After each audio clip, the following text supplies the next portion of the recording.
Hello everyone, it's me, Juan, giving you for a video today, and today, that was super fast, so let me calm down.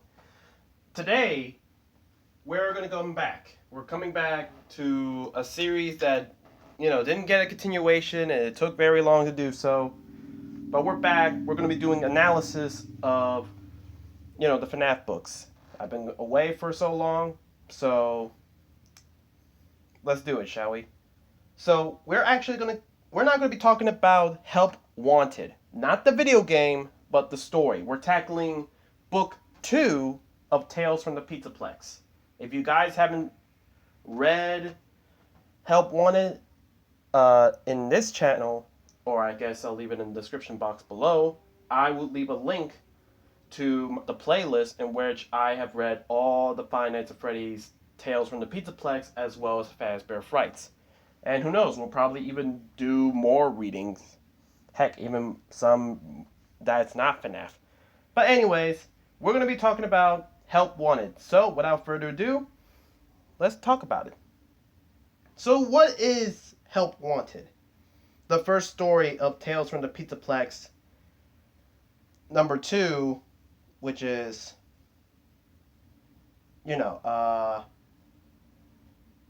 Haps. Book 2, Haps. So what's the first story like? Well, here's the gist of the story. Steve is a janitor working at Gas Sub, far from the video game graphic designer job he had hoped to acquire in his digital arts and design skills. He spends his free time working on family-friendly video games, having released 2 already online. He also frequently texts Amanda, a girl he met on a dating site. One day, Steve is approached by a talented acquisition agent of Fazbear Entertainment named Brock Edwards. Steve is familiar with the company and its old restaurants, and is also aware of the murders that occurred there. I can't speak. But yes, the murders is implying the missing children incident. Or, it could also be talking about, the potential, missing children incidents. There have been 2 at this point, I feel like. Or they could be talking about the Bite of 83 with Mangle. But yeah, to leave it like that. There was also paranormal events as well. Having seen Steve's previous games, Mr. Edwards offered him a job to create 4 horror games based on the executions of the company as a way for them to rebrand and move on from there. So basically the gist of the actual video game Help Wanted. They're trying to make the FNAF games that we've been playing for all these years make it seem just like that. They're games to poke fun of all the bad press they had so that they can move on to their next chapter of their lives, which we all now know is video games and opening up the Pizzaplex and security breach. Mr. Edwards adds that Steve would be moved to a more spacious and luxurious home with a personal servant to do his chores as an added bonus for his work. And also to prevent the game from being leaked, Steve rejected the offer due to him wanting to remain a family-friendly developer, as well as being morally conflicted on creating games based on events that were most likely real, and not wanting to be far away from Amanda. The next day, Steve receives a message from a dating app from an extremely beautiful woman named Victoria. She asked him to visit her house on Saturday, so Steve cancels his plans with Amanda and visits his friend Matt for advice. Upon seeing Victoria's picture, Matt gives him the okay to see her.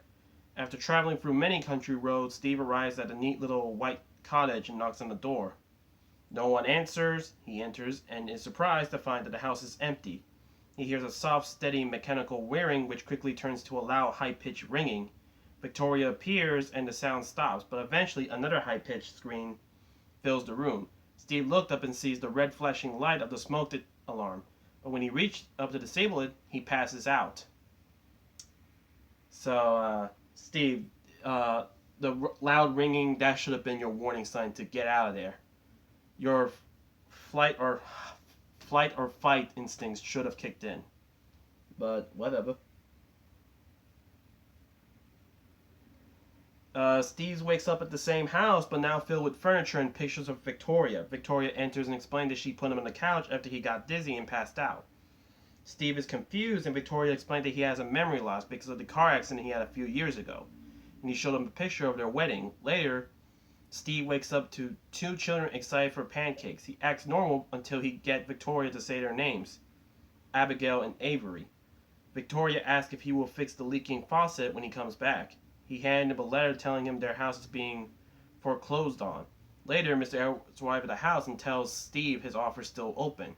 Steve asks if he can work from home, and Mr. Edwards says yes. He takes the deal. So, suspiciously, Victoria shows up, and out of the bloom, mind you, no time skip or nothing, there are two kids named Abigail and Avery who are indeed his and Victoria's. So you can kind of see where this is going. That night, Steve hears a rumbling sound coming from the living room. He investigates only to find Abigail rebellially bumping into the coffee table. She returns to bed, and Steve notices that the door in the house nearly never properly closes. And when he gets back to the bed, Victoria asks why he got up. Having not heard the noise, Victoria reminds him that their children sleepwalk, which they got from him, just without the night terrors. Over the next few nights, Steve feels haunted by nighttime visions and fears, and he used these feelings to work on the first Fazbear Entertainment game, turning the tiny attic into his office. Steve hears whirling and rumbling inside the walls, and since he hadn't fallen asleep, he thinks it must be real. His bedroom walls begin to form a large bubble which pops, splattering an oily black substance all over the room. Steve asks Victoria to wake up to flee, but Victoria doesn't see anything and convinces him to lie down. But the noises in the walls prevent him from returning to sleep. DJ Dan, the music man, announces a heavy blizzard that traps the family inside.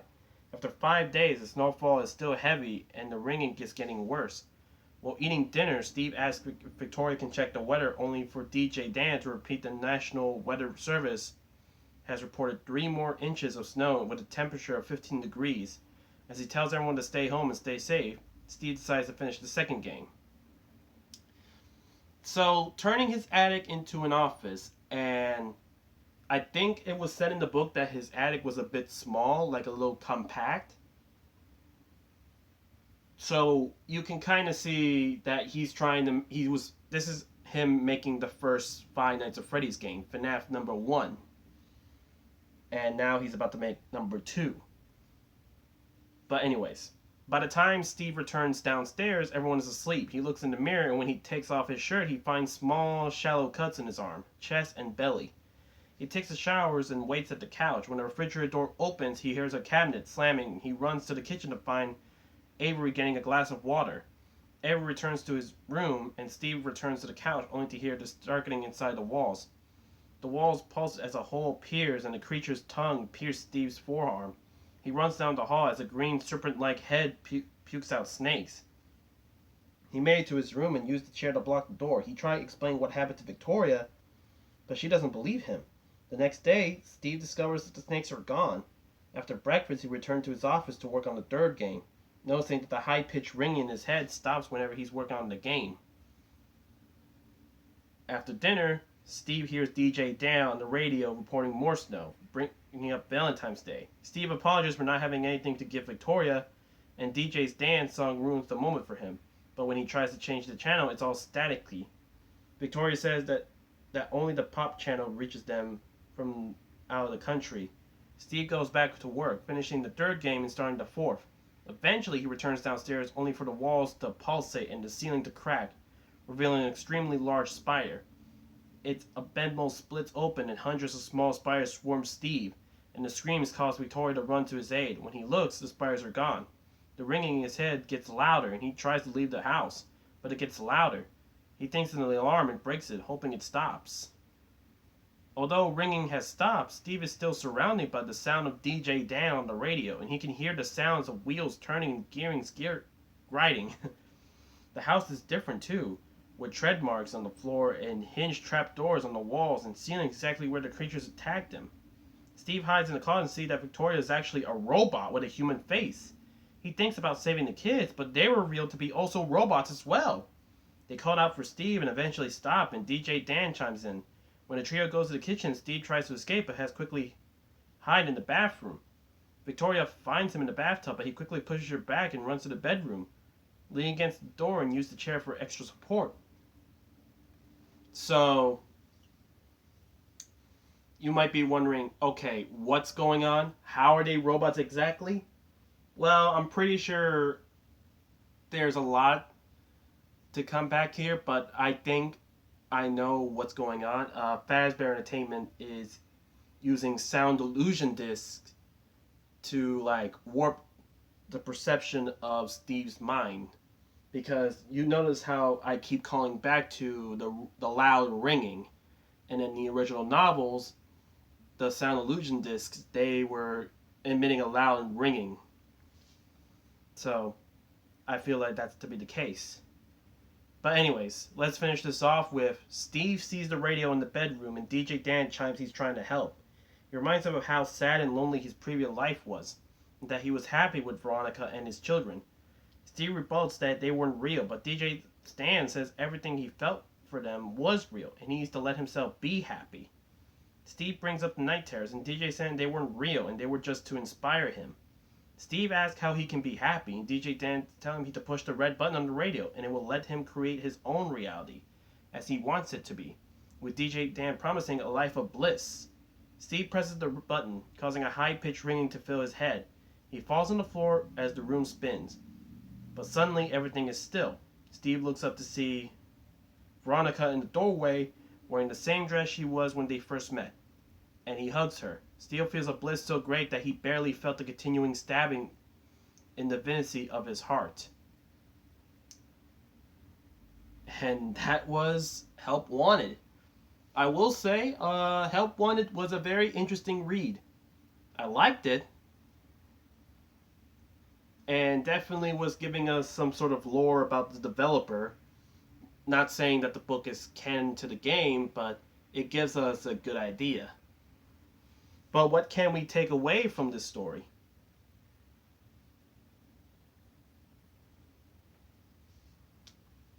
But, let's see. So, Steve, he hasn't appeared in any of the games himself, but I'm pretty sure.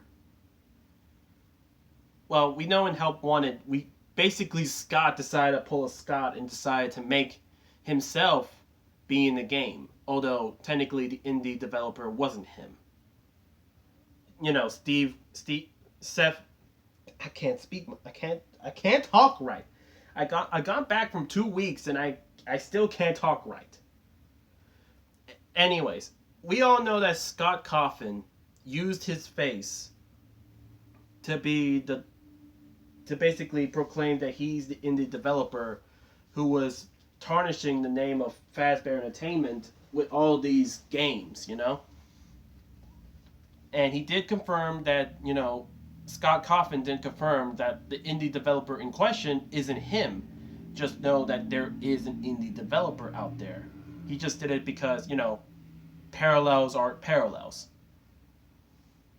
But it would be interesting to see if the next FNAF game, well, not really the next, but one of the FNAF games coming down the line, we get to play as Steve.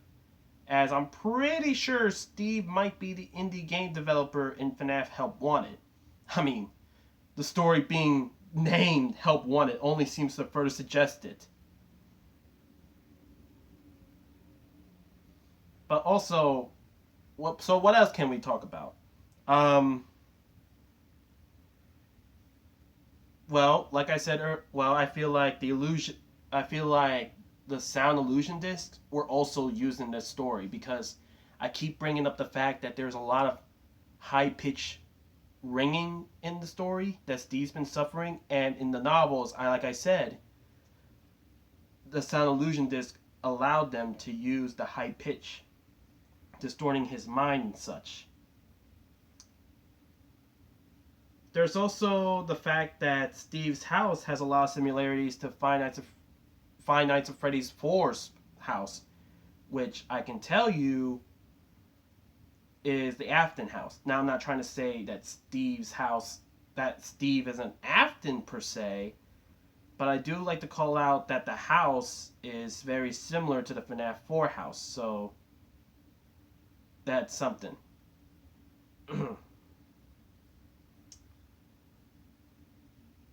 What else? Well, I feel like this is a fun fact and a little bit of an Easter egg, but one of Steve's games was called Chip Off the Old Block.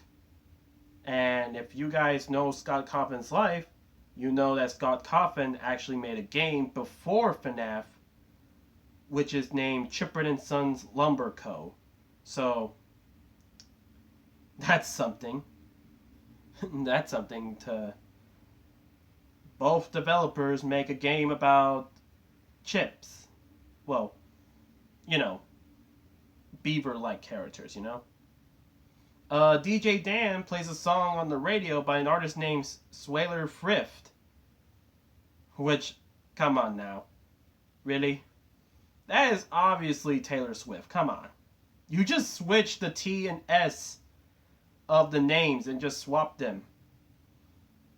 But I will say that this story, Help Wanted, is the first story in Tales from the Pizzaplex series that has not mentioned Fazbear and has not mentioned the Mega Pizzaplex. Like, you would think that it would, considering that, you know, this story is kind of connected to the Pizzaplex. I mean, it says Tales from the Pizzaplex, but yet we don't get no Pizzaplex. I'm just shrugging my arms. But yeah, that's pretty much Help Wanted. Overall, I think it's a pretty good story. It really is. And honestly, I didn't pick up the fact that in the end, I think it's implied that Steve died? I don't know. The way I've been reading it, it makes it seem like he was repeatedly being stabbed at the heart area. So it kind of made me feel like, is Steve dead? Like, did he just seppuku himself by hugging the woman he kind of quote unquote loved? I mean, I don't know. I mean, I could be wrong. And I can be wrong.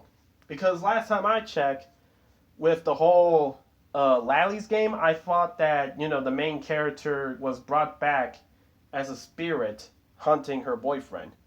Which that wasn't the case. So I could be wrong, but I feel like Steve probably kinda is dead by the end of the book. But I don't know. So what do you guys think? Again, like I said before, if you haven't read, if you want to listen to Help Wanted or any other FNAF book from Fazbear Frights or Tales in the Pizzaplex, I'm going to leave a link down to the playlist. And, you know, you can always check out Alex the Wolf YouTube. You can check out the channel I'm doing right now. And that's where I mostly do all my read-throughs. But anyways, this is Alex the Wolf signing off.